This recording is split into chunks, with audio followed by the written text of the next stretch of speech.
Do you know why do we write a raised to 0 is equal to 1? Answer to this might be yes or no.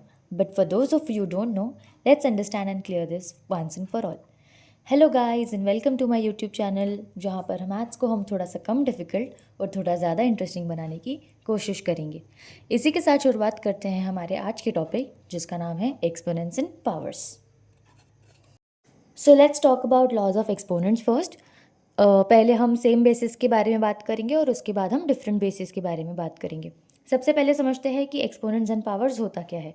तो यहाँ पे जैसे लिखा हुआ है 2⁻10, तो 2 जो है यहाँ पे इसका बेस हो जाएगा और 10 जो है एक्सपोनेंट हो जाएगा, और इसे हम कहते हुए कहेंगे 2⁻10।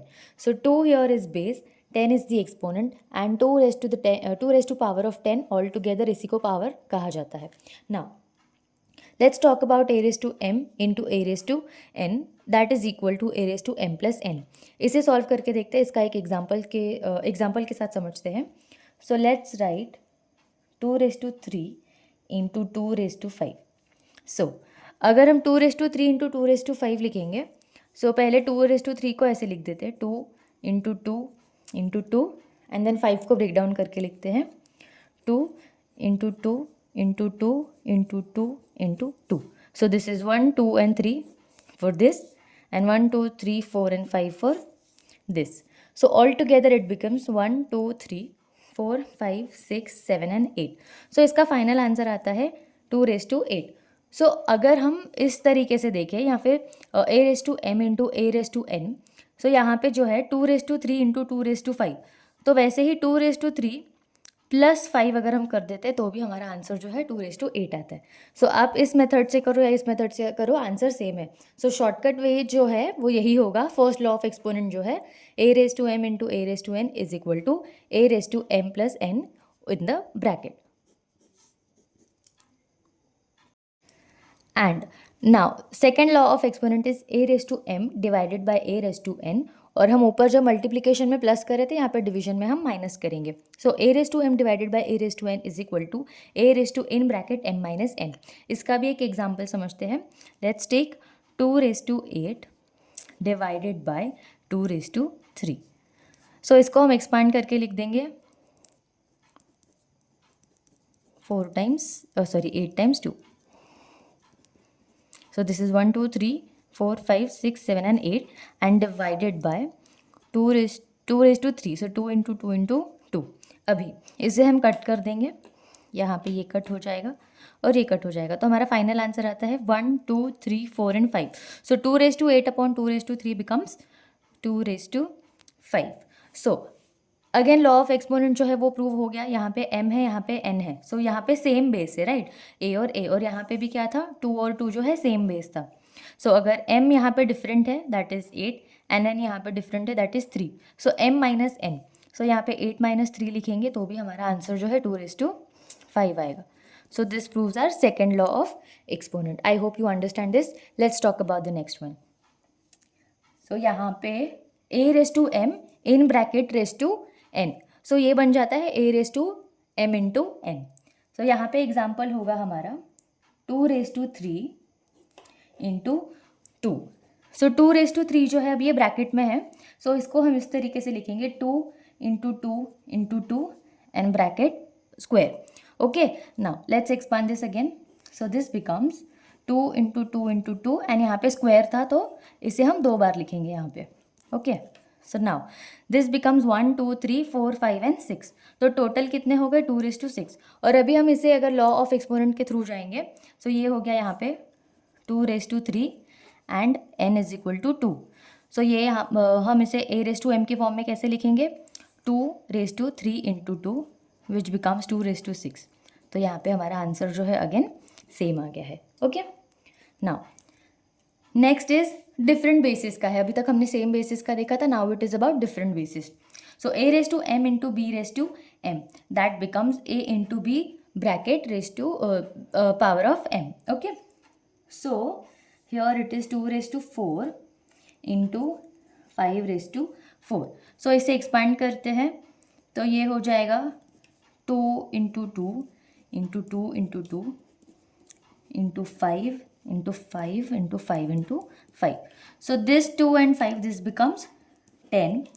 This 2 and 5 again becomes 10. This 2 and 5 is 10 and this 2 and 5 is 10. So यहाँ पे हमारा आंसर आएगा 10,000, राइट. या फिर हम इसे ऐसे भी लिख सकते हैं 10 raise to the power of 4.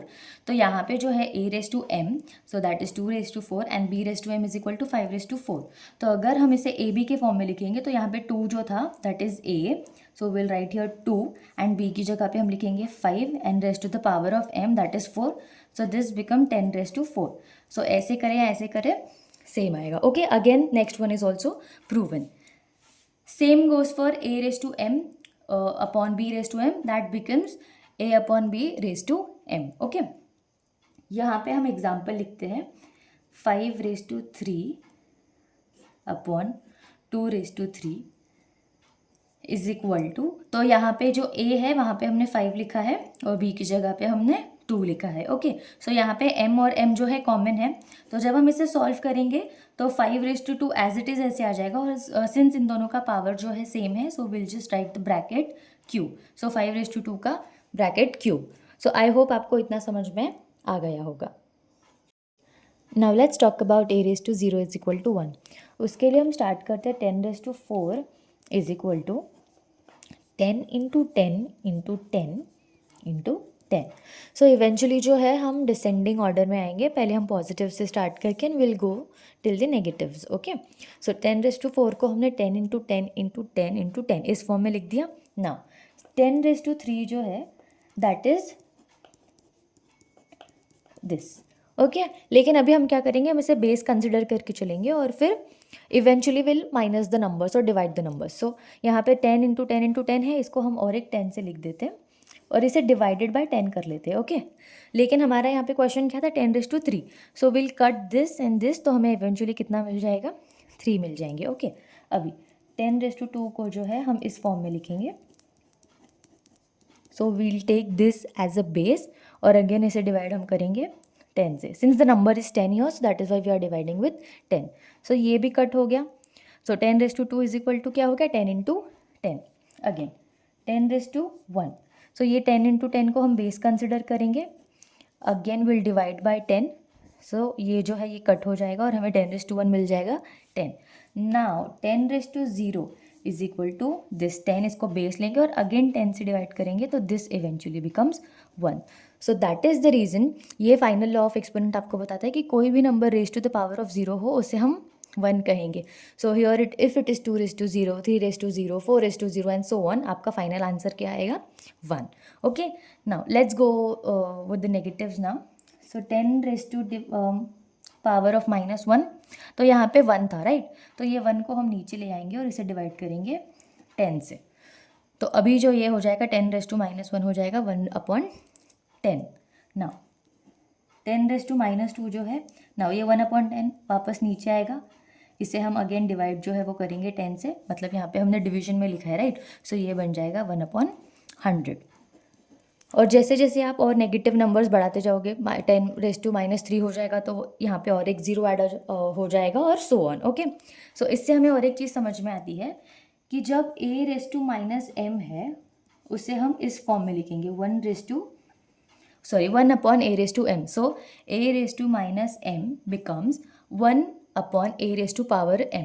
सो यहाँ पे जो है m पॉजिटिव इंटीजर है एंड -m जो है it is multiplicative inverse of a raise to the power of m. So basically thing is कि जब हम 10 रेज टू 1 लिखते हैं तो इसे हम 10 रेज टू 1 के फॉर्म में ही लिखेंगे. एज एन इसका मतलब है कि सिंगल 10 है, वहाँ पे 10 को एक ही बार मल्टीप्लाई करना है. लेकिन यहाँ पे अगर 10 रेज टू -1 है, सो इसे पॉजिटिव दिखाने के लिए फर्दर कैलकुलेशंस के लिए इसे हम कैसे लिखेंगे, 1 upon 10 raise to power of 1. So इसे कहा जाता है कि this is multiplicative inverse. Okay, so a raise to -1, a raise to -m is multiplicative inverse of a raised to m. Okay, so to summarize finally, a raised to -m is equal to 1 upon a raised to m. जहाँ पे m जो है it is a positive integer and a raised to -m जो है it is multiplicative inverse of a raised to m. I hope आपको यहाँ तक समझ में आया होगा. Now we'll solve the next exercises, solve examples, everything in the next video. तब तक के लिए bye.